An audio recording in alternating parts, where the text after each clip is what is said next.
નમસ્કાર વિદ્યાર્થી મિત્રો, આપણે ત્રિકોણના અંતિમ ચરણમાં આજે આવ્યા છીએ. ત્યારે આજના આ ત્રિકોણના છેલ્લા 13મા લેક્ચરમાં આપ સર્વે વિદ્યાર્થી મિત્રોનું સ્વાગત કરું છું. અને અત્યાર સુધીના જે તમામ પોઈન્ટ્સ આપણે જોયા છે, આ પોઈન્ટ એક સાથે સમજવા માટે આજે આપણે પ્રયત્ન કરવાનો છે.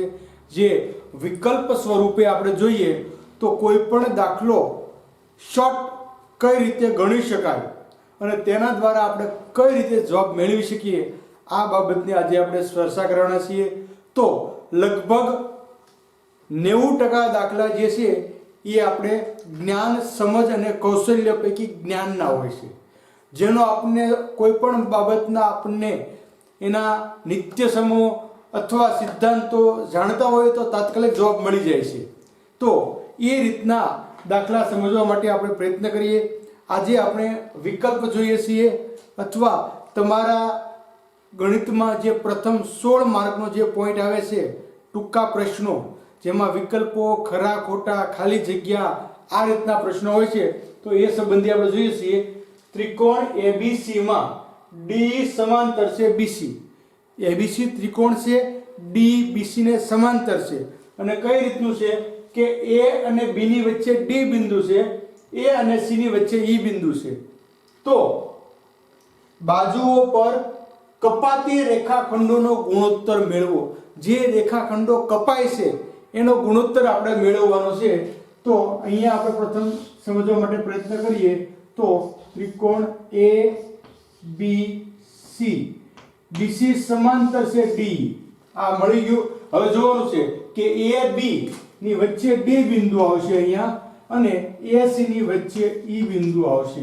હવે અહીંયા કપાતી ગુણોત્તર એટલે આપણે જે રેખાખંડો કપાય છે, તો અહીંયા AB કપાય છે, અહીંયા AC કપાય છે, એના કપાતી ગુણોત્તર એટલે પરિણામ ત્રીજું આપણે ગોતવાનું છે. જો કયું પરિણામ છે એ જોવાનું. કપાતી ગુણોત્તર પરિણામ ત્રીજું, તો ત્રીજામાં ઉપરની બાજુ AD સમપ્રમાણ નીચેની બાજુ BD ઇક્વલ ટુ ઉપરની બાજુ AE સમપ્રમાણ C અથવા AC. તમે કોઈ પણ લખી શકો, કેમ કે રેખાખંડને આપણે બંને બાજુ લખી શકીએ છીએ. આપણે પહેલા ભણી ગયા છીએ. એટલે કપાતી રેખાખંડો માંગે એટલે આપણે આ રીતેનો જવાબ આપી શકીએ છીએ કે ત્રિકોણ ABC માં D સમાંતર છે B. મળી ગયું. તો આ DE જે છે એ BC ને સમાંતર છે. A અને B ની વચ્ચે D બિંદુ છે, A અને C ની વચ્ચે E બિંદુ છે. તો બાજુઓ પર કપાતી રેખાખંડોનો ગુણોત્તર શોધો. જો અહીંયા તમે બિંદુ ઊંધા સીધો લખશો, અહીંયા E લખો ને અહીંયા D લખો તો ખોટો જવાબ મળે. જ્યાં જે બાબત કીધી છે એ જ બાબતનો આપણે અહીંયા ઉલ્લેખ કરવાનો રહેશે. એની સિવાય આપણો દાખલો જે છે યોગ્ય મળતો નથી. નેક્સ્ટ, આને આ દાખલાને આપણે બીજી રીતે સમજવા માટે પ્રયત્ન કરીએ. તો દાખલા નંબર 2 જો આપીએ છે, રકમ ફેરી નાખું છું ખાલી.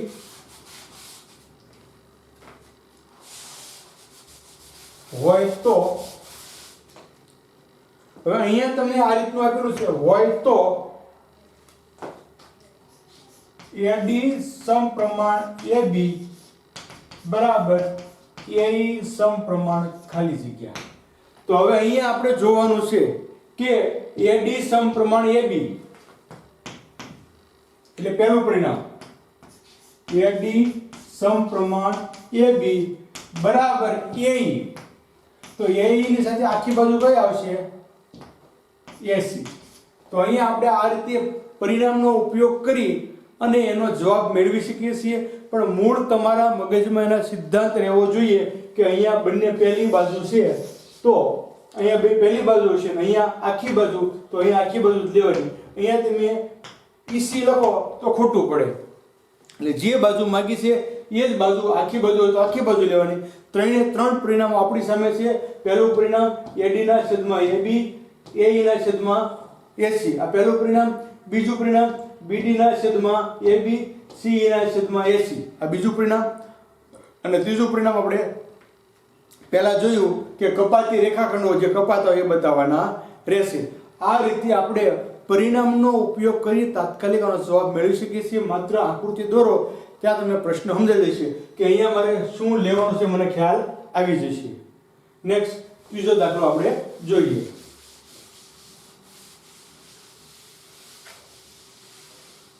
તો દાખલા નંબર ત્રીજો, ચોરસ અને લંબચોરસ, ચોરસ અને લંબચોરસ, ચોરસ અને લંબચોરસ સમરૂપ આકૃતિઓ છે.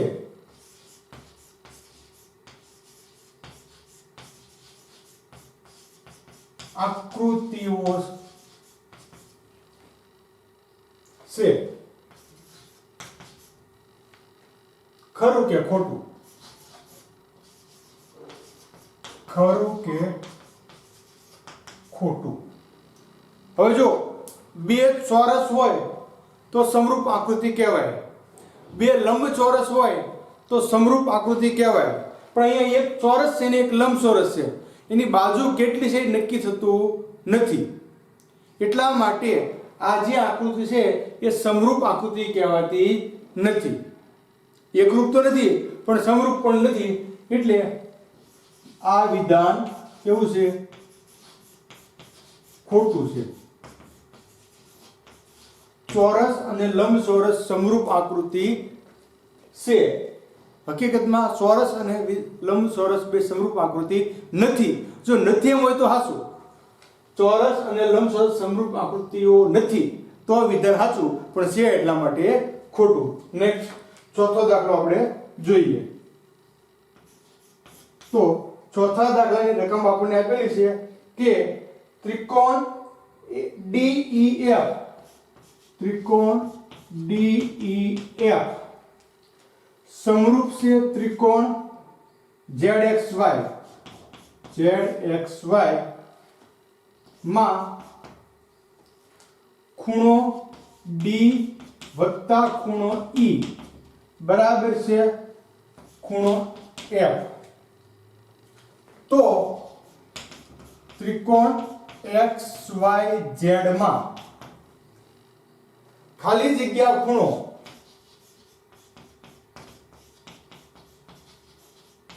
કાટખૂણો હોય. કયો ખૂણો કાટખૂણો હોય એ આપણે કહેવાનું છે. તો અહીંયા સ્પષ્ટતા થશે કે કોઈ પણ એક ત્રિકોણમાં બે ખૂણા બરાબર એક ખૂણો હોય એટલે કાટખૂણો થાય. કેમ કે બે નું માપ તમે ગણો તો 180 થવું જોઈએ. પણ જ્યારે બે ખૂણા બરાબર ત્રીજો ખૂણો હોય, કેમ કે આ બે ખૂણાનું માપ 100 તો આ 100 થાય 200 થઈ જાય, પણ આ બેનું માપ 90 આ 90 થાય તો જ કાટખૂણો થાય. એટલે આપણે કહી શકશું કે તેથી ત્રિકોણ DEF માં ખૂણો D વત્તા ખૂણો E બરાબર છે ખૂણો F. તેથી ખૂણો F કાટખૂણો થાય. જ્યારે કોઈ પણ એક ખૂણા બરાબર બે ખૂણા હોય એટલે બેનો સરવાળો 90 થાય તો જ થાય. જો આના તમે 80 ગણો તો 80 તો આ 80 લો તો 160 થાય, 180 થતા નથી. આપણે ત્રણેય ખૂણાનો સરવાળો 180 થવો જોઈએ. એટલે 180 ના બે ભાગ 90 એટલે 90 ના ખૂણા બે બને. આ બે છે 90, પછી બે 45 હોય તો ભલે, એક 60 અને એક 30 હોય તો ભલે, એક 50 એક 40 હોય તો ભલે, પણ બે છે 90 એટલે આ 90. હવે એ ખૂણો 90 જો તો સંગતતા પ્રમાણે તમે જુઓ તો ઈ ને કયો ખૂણો આવશે? F. તેથી માપ ખૂણો F ને કયો ખૂણો આવશે? Y ખૂણો. સંગતતા પ્રમાણે F ખૂણો 90 થયો તો F ઇક્વલ ટુ ખૂણો Y. તેથી XYZ માં ત્રિકોણ XYZ માં Y ખૂણો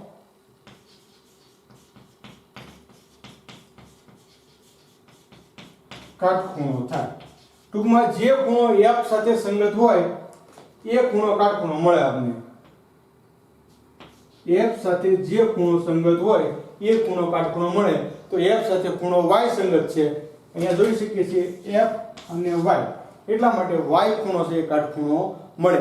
આ રીતે આપણે કોઈ પણ સિદ્ધાંત અહીંયા તમને મગજમાં ત્રિકોણના ત્રણેય ખૂણાનો સરવાળો 180 થાવ તો યાદ રહેવું જોઈએ. તો 180 લ્યો તો બે 90 90 થાય. આ 90 બરાબર છે આ 90.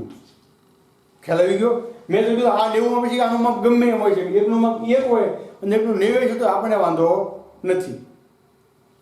90 90 છે એટલે f ખૂણો 90 તો f 90 હોય એની સાથે y ખૂણો 90 નો મળશે. પણ જો x y z અહીંયાથી ભૂલમાં z લખો તો ખોટું પડે, કદાચ લખવામાં ભૂલ પડી જાય એ બહુ મહત્વની બાબત છે. એટલે આ રીતે આપણે તમામ બાબત વિચારી અને એના જવાબ આપી શકીએ છીએ. નેક્સ્ટ દાખલા નંબર 5મો આપણે જોઈએ.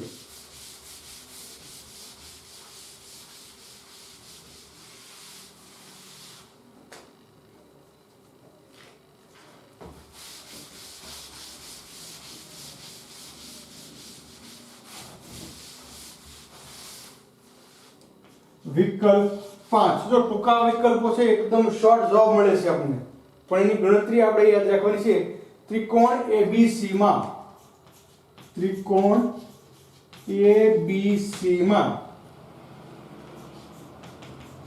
APB અને AQC છે,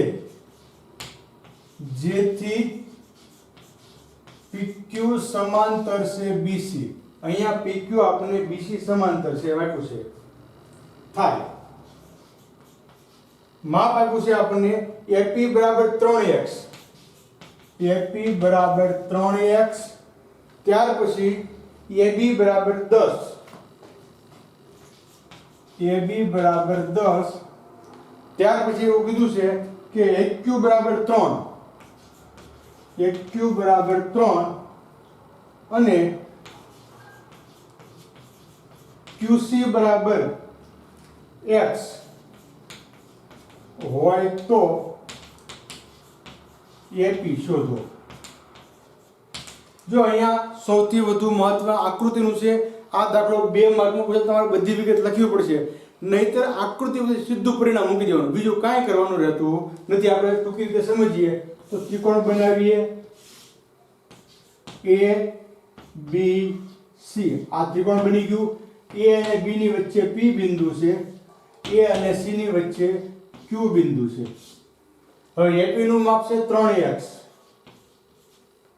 AB નું માપ છે 10, આખી બાજુનું માપ છે 10, AQ નું માપ છે 3 અને QC નું માપ છે x. તો AP શોધો.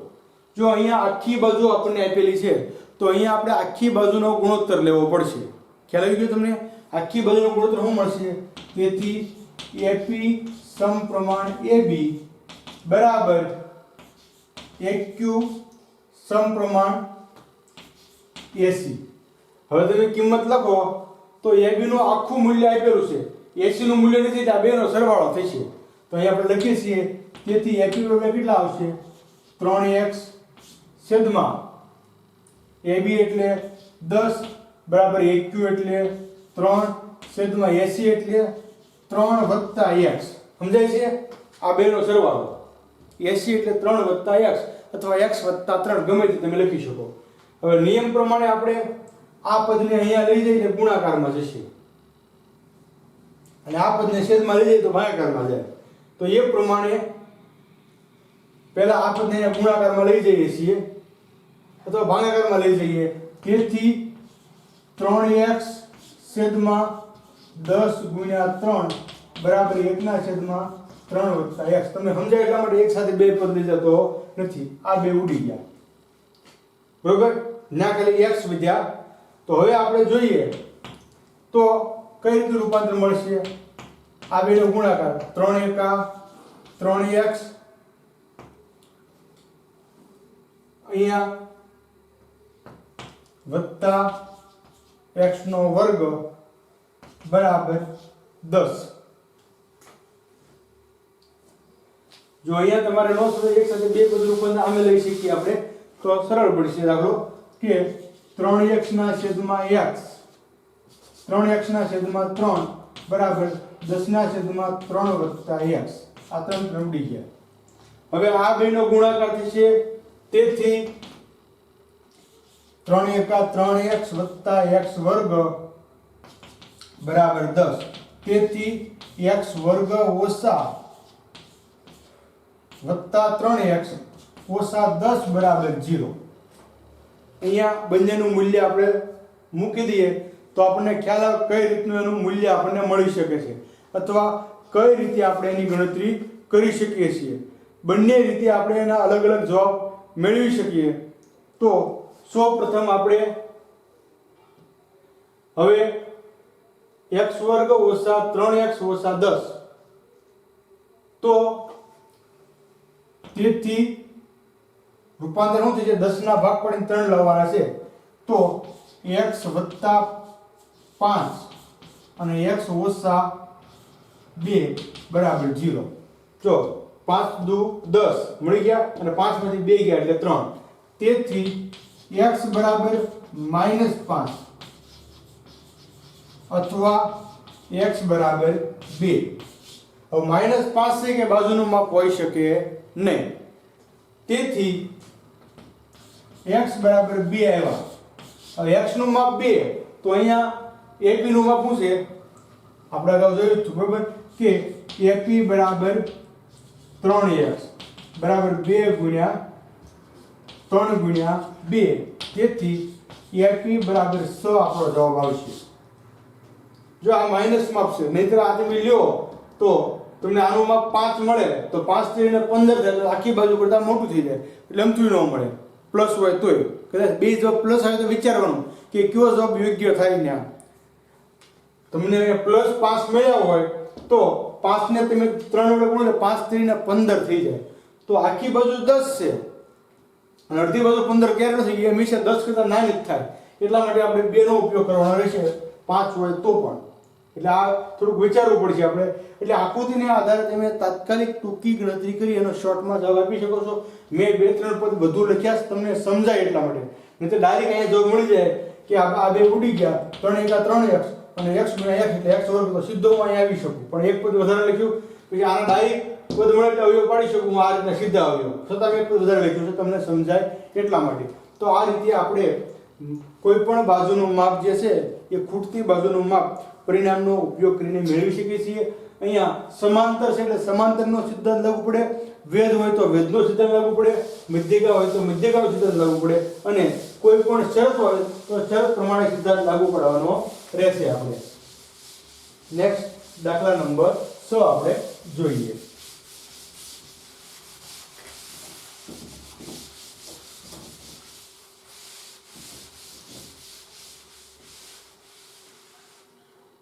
दाखला नंबर 6.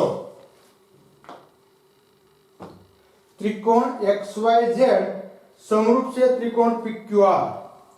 त्रिकोण XYZ समरूप से त्रिकोण PQR માં XY बराबर 12, YZ बराबर 8, XZ बराबर 16, PR बराबर 8, तो PQ અને QR, PQ વત્તા QR બરાબર ખાલી જગ્યા. હવે અહીંયા બે બાજુનું ભેગું માપ લેવાનું છે. તો પ્રથમ આપણે આકૃતિ બનાવી દઈએ. त्रिकोण XYZ समरूप से त्रिकोण PQR.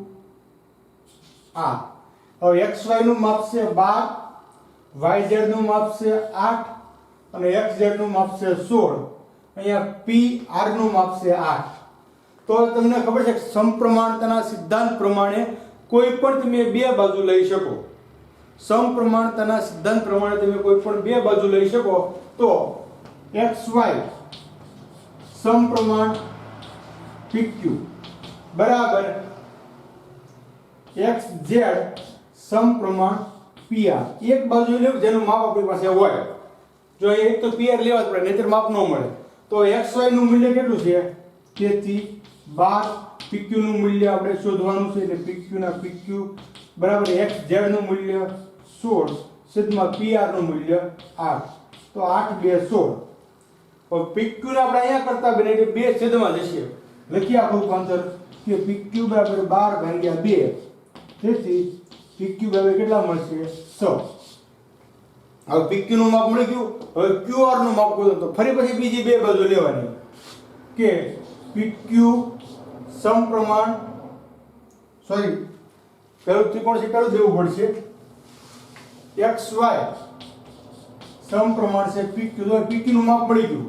હવે બીજી બાજુ એવું લેવું કે જેનું માપ ન હોય એટલે QR નું માપ YZ સમપ્રમાણ QR. કિંમત લખો તો XY ની કિંમત 12, PQ ની કિંમત 6, YZ ની કિંમત 8, QR આપણે શોધવાના છે 6 2 12. હવે બે છેદમાં આવશે QR 80 માં જશે. QR બરાબર 8 ના છેદમાં 2, તેથી QR બરાબર 4. હવે PQ વત્તા QR બે મળે તો PQ નું માપ 6 મળ્યું વત્તા QR નું માપ 4 મળ્યું, તને 4 10 આપણો જવાબ અહીંયા. આ રીતે તમે માત્ર ને માત્ર શોર્ટ ગણતરી કરી જવાબ મેળવી શકો છો. અહીંયા બે ત્રિકોણની સંગતતાનો ગુણધર્મ લાગુ પડશે કે બે ત્રિકોણ સંગત હોય સમરૂપ હોય તો અનુરૂપ બાજુઓના માપ સમપ્રમાણ હોય એટલે તમે કોઈ પણ પરિણામ લઈ શકો છો. ત્રણ પૈકી તો પહેલું પરિણામ આપણે આ બે બાજુનું લીધું અને બીજું પરિણામ આપણે આ બે બાજુ લીધું. સમજાય આપણે બે લીટા મેળવી શકીએ. આ પહેલું પરિણામ બે બાજુ, આ બે બાજુ, બીજા પરિણામમાં બે બાજુ અને બે બાજુ. કોઈ પણ ચાર બાજુનો ઉપયોગ કરી તો તમે ઘટતી બાજુનું માપ મેળવી શકો છો. જે પૈકી ત્રણ બાજુનું માપ તમારી પાસે હોવું જોઈએ. ડાયરેક્ટ હોય અથવા ઇનડાયરેક્ટલી હોય, x ધારીને હોય તો પણ એ રીતે આપણે ગણતરી કરી શકીએ છીએ. નેક્સ્ટ દાખલા નંબર 7મો આપણે જોઈએ.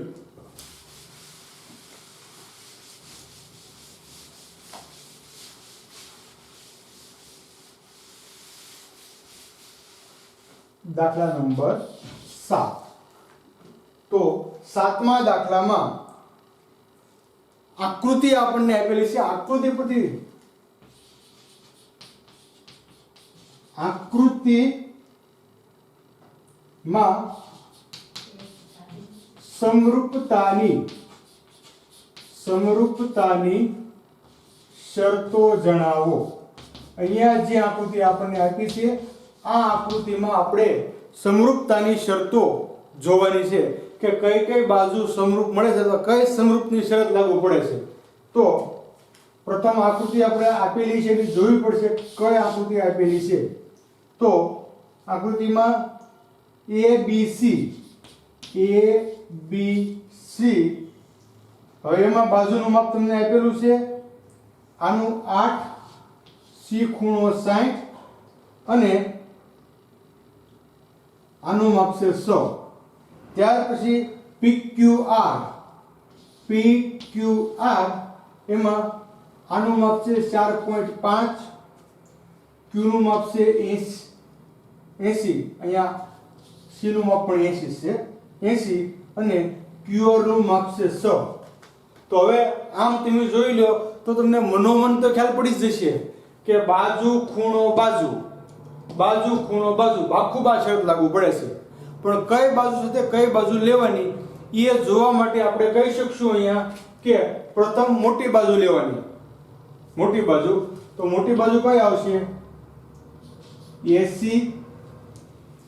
સમપ્રમાણ મોટી બાજુ QR બરાબર બીજી બાજુ BC સમપ્રમાણ PQ.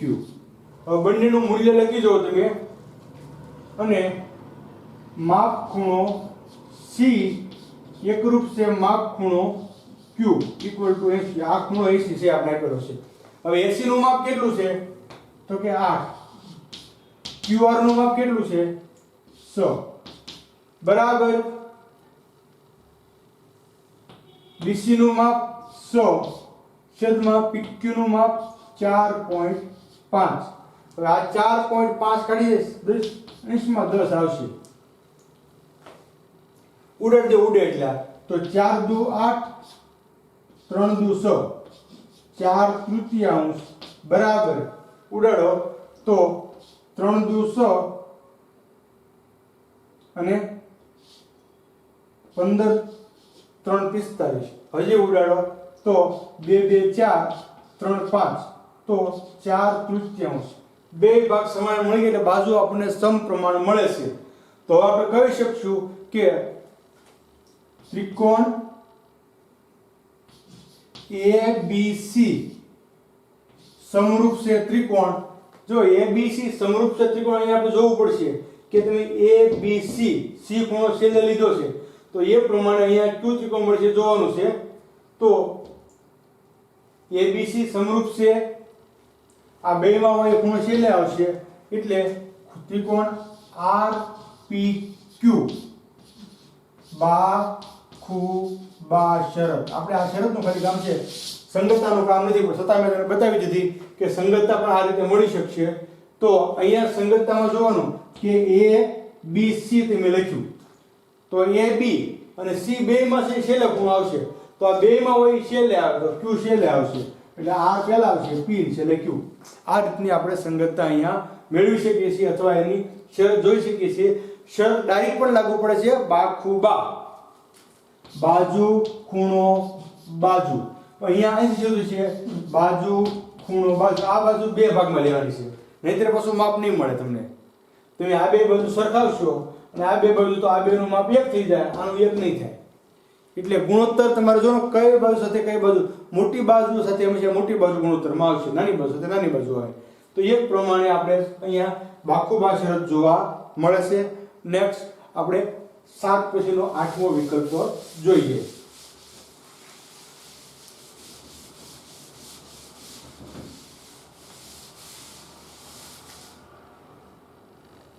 વિકલ્પ 8મો, એક લંબઘન પેટીની લંબાઈ 4 એકમ, પહોળાઈ 3 એકમ અને ઊંચાઈ 12 એકમ છે.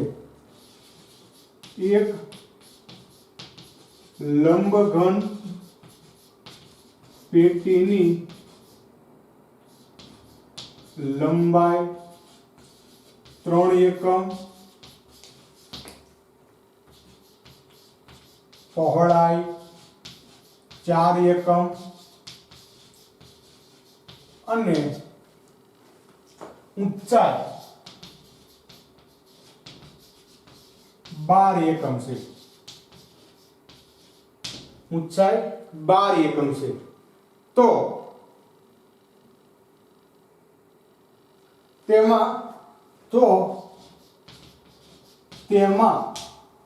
મહત્તમ લંબાઈની મહત્તમ કેટલી લંબાઈની લાકડી ગોઠવી શકાય? જો આમ જોવા જઈએ તો આપણને ખ્યાલ આવશે કે 3 4 અને 12 આપણને આપેલું છે. 3 4 અને 12 એક પણ વસ્તુનો ગુણોત્તર ન મળે, છતાં આપણે સમજવા માટે પ્રયત્ન કરીએ તો આ રીતની પેટી બની શકતી હોય તો આપણે સમજી શકીએ કે ભાઈ આ માપ જે છે એ 12 છે, આ 3, આ 4 અને આ 12, આ રીતની પેટી આવે. તો એના તમે અલગ અલગ ખૂણા જોડો તો જે ત્રાંસી આ રીતની વસ્તુ છે એમાં સામી શકે, વધુમાં વધુ આ રીતની અહીંયા વધુ સામી શકે. તો હવે અહીંયા આપણે જોઈએ આ 12 અને આ 4, તો આનો કર્ણ આપણને માપ મળે તો એ પ્રમાણે લાકડી સમાય. પણ અહીંયા એક સરળ સૂત્રનો આપણે ઉપયોગ કરવાનો છે કે લાકડીની મહત્તમ લંબાઈ બરાબર વર્ગમૂળમાં L વર્ગ ગુણ્યા B વર્ગ ગુણ્યા S વર્ગ. ત્રણેયનો વર્ગ લઈ લો આમાં બે બાજુ કે 2 લંબાઈ 2 પહોળાઈ અને 2 ઊંચાઈ, તો તમને મળી જશે. તો લંબાઈ છે 3 એકમ એટલે 3 નો વર્ગ, પહોળાઈ છે 4 એકમ એટલે 4 નો વર્ગ અને ઊંચાઈ છે 12 એકમ એટલે 12 નો વર્ગ બરાબર વર્ગમૂળમાં 9 + 16 + 144. જો આ વર્ગ આપણે મોઢે આવડશે. 3 નો વર્ગ 9, 4 નો વર્ગ 16 અને 12 નો 144 ઇક્વલ ટુ 9 ને 6 15, 15 ને 4 19 ને 9 વચ્ચે 1, 4 ને 5 ને 100, 169. કોનો વર્ગમૂળ છે? 13 નું. તો તો મહત્તમ 13 એકમ લંબાઈની લાકડી ગોઠવી શકાય. એટલે આ તમે જો અહીંયા તમે મેળવો તો એ જ મળશે, કેમ કે આ બે બાજુનો ગુણોત્તર 12 અને 4 લેખે મળશે. અહીંયા તમે 4 અને 3 નો ગુણોત્તર લ્યો પછી બંનેનો ગુણોત્તર સરખાવવો પડશે. પણ એ કરતાં તમારે જ્યારે આ રીતનો દાખલો પૂછાય કે લંબઘન પેટીમાં મહત્તમ કેટલી લંબાઈની વસ્તુ સમાઈ શકે, લાકડીની આપણે વસ્તુ આપે તો મહત્તમ વસ્તુ જે છે એ લાકડી એટલા માટે કીધું કેમ કે જો વસ્તુ હોત તો એ ફરી પછી ચોરસ કે હોત, આમાં કંઈ ફેર પડતો નથી. આ રીતે તમે લાકડીને ગોઠવી શકો. જો આમ મૂકો તો 4 હમાય, આમ મૂકો તો 12 ની હમાય, આમ મૂકો તો 3 ની હમાય. પણ મહત્તમ લંબાઈ એટલે એનો જે ત્રિકોણા ભાગ થતો હોય એ પ્રમાણે ગોઠવીએ. દાખલા તરીકે આ રીતનું બોક્સ હોય તો આમાં મહત્તમ કેટલી લંબાઈ હમાય, તો આ લંબાઈ હમાય કર્ણ જેટલી. એટલે આ રીતે આપણે એનો જવાબ છે એ મેળવી શકીએ છીએ. લંબઘન પેટી છે એ 90 ખૂણો બનાવતી હોય એટલે કાટખૂણો મળશે, પણ સરળતાથી તમે ત્રણેય બાજુનો વર્ગ અને એનો વર્ગમૂળ લો એટલે તમને જવાબ મળી જશે. નેક્સ્ટ 9મો પોઈન્ટ આપણે જોઈએ. 9મો દાખલો છે ત્રિકોણ PQR માં PR નો વર્ગ બરાબર છે PQ વર્ગ વત્તા QR નો વર્ગ. તો ખાલી જગ્યા થાય. હવે અહીંયા શું થાય એ જવાબ આપણે કહી શકતા નથી, તો આના માટે આપણે વિકલ્પો આપેલા છે કે A બરાબર છે ખૂણો Q બરાબર છે 90°, B ખૂણો P બરાબર છે 90°, C ખૂણો Q મોર ધેન છે 90 કરતા મોટો, અને D ખૂણો Q લેસ ધેન છે 90 કરતા નાનો. હવે અહીંયા આપણે જોઈએ તો આ રીતનું આકૃતિ બનાવી દેવાની છે, કેમ કે એક બાજુ કર્ણ એટલે આ કર્ણ છે PR. હવે ડાયરેક્ટ આપણે જવાબ મળી ગયો કે કર્ણ બરાબર બે બાજુ હોય તો ખૂણો Q 90° હોય. કર્ણ બરાબર બે બાજુના વર્ગોનો સરવાળો એટલે કર્ણ 90° નો Q ખૂણો 90° નો હોય તો એ વિકલ્પ આપણો સાચો પડશે. Q બરાબર છે 90°. તો P 90° નો હોય તો QR છે કર્ણ થવો જોઈએ, તો અહીંયા QR કર્ણ થતો નથી. તો Q 90 કરતા મોટો હોય તો PR નું માપ છે એ આપણને બે બાજુના સરવાળા કરતા મોટું આપણે શીખી ગયા છીએ કે ગુરુકોણ હોય તો બે બાજુના સરવાળા કરતા માપ મોટું થવું જોઈએ, લઘુકોણ હોય તો બે બાજુના સરવાળા કરતા માપ નાનું થવું જોઈએ. પણ બે બાજુના સરવાળા જેટલું જ માપ થાય છે એટલે કે Q ખૂણો છે એ 90° નો આપણને મળશે, અથવા 90° નો અહીંયા આપેલો છે. નેક્સ્ટ દાખલા નંબર 10મો આપણે જોઈએ.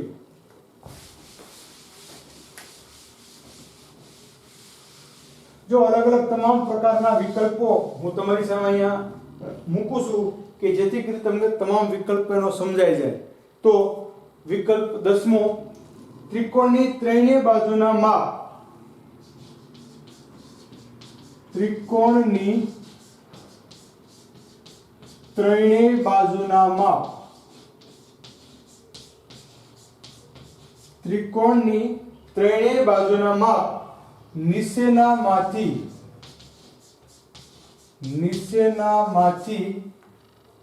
ખાલી જગ્યા હોય તો તે કાટકોણ ત્રિકોણ બને.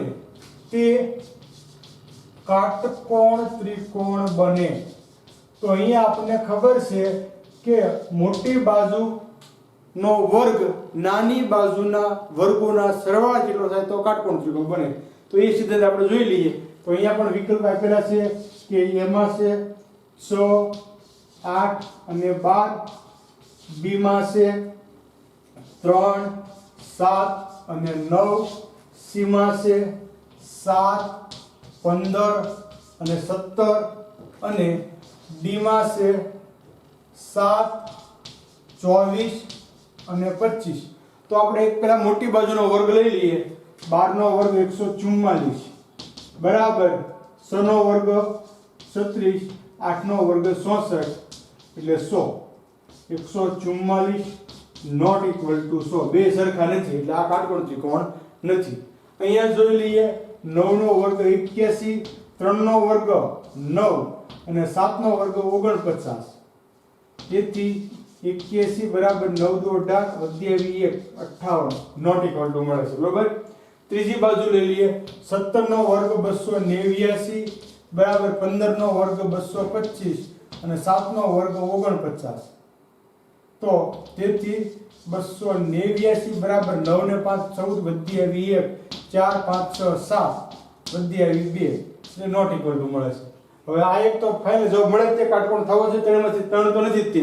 જો અહીંયા કર્ણનો વર્ગ મોટો છે એટલે ગુરુકોણ ત્રિકોણ થયું, અહીંયા પણ કર્ણનો વર્ગ મોટો છે એટલે ગુરુકોણ ત્રિકોણ થયું, અહીંયા કર્ણનો વર્ગ મોટો છે એટલે આપણો ગુરુકોણ ત્રિકોણ બનશે। હવે અહીંયા આપણે જોઈએ તો 25 નો વર્ગ 625 બરાબર 24 નો 577 અને 7 નો 49।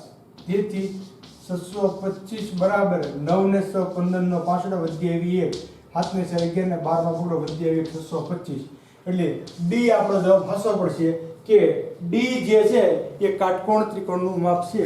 આ ત્રણેય કાટકોણ ત્રિકોણના માપ નથી એ સિદ્ધાંત આપણે જોઈ ગયા છીએ અને એને અનુલક્ષીને જ તમારે આમાં આગળ વધવાનું રહેશે। નહીતર બીજી કોઈ બાબત આપણે જોડતી મેં એકદમ શોર્ટમાં ગણવા માટે પ્રયત્ન કર્યો છે, નહીતર બધું લખીએ આપણે કે ભાઈ આ બે બાજુ થાય ને આ કર્ણ અને એવું કાંઈ લખવાની જરૂર નથી। આપણે તો એકદમ સરળતાથી કેમ જવાબ મેળવી શકીએ છીએ એ જોવાનું છે। જો તમારે આ પણ લખવાની જરૂર એને તમને જવાબ મળી જશે કે ભાઈ આ જે છે એ માપ છે નાના મોટું થાય છે એટલે પૂરું થઈ ગયું, નાના મોટું થાય નાના મોટું થાય ઇક્વલ ટુ થાય એટલે આ કાટકોણ ત્રિકોણ હોઈ શકે। અને નેક્સ્ટ છેલ્લે આપણે 11મો દાખલો જોઈ લઈએ।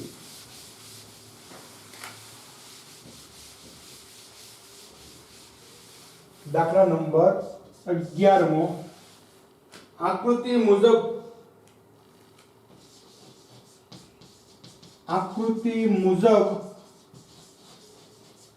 L समांतर से AB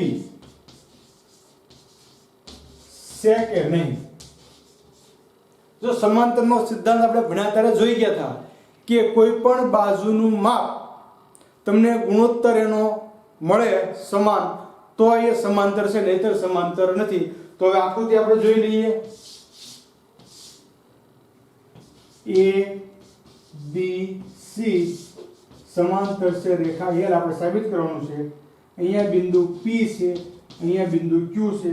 માપ જોઈએ તો AQ નું માપ 3, QC નું માપ 4, PC નું માપ 6 અને PB નું માપ છે 5। તો હવે અહીંથી આપણે જોઈએ તો આ મહત્તમ ખૂણો બનશે। તો બે ખૂણા સરખાવી દો ઉપરના ભાગ તો CQ समप्रमाण AQ बराबर CP समप्रमाण PB। जो आ भाग सरखा મળે તો એ રેખા સમાંતર હોય। હવે CQ નું માપ છે 4, AQ નું માપ છે 3 બરાબર CP નું માપ છે 6 અને PB નું માપ છે 5। તેથી 4/3 નોટ ઇક્વલ ટુ 6/5।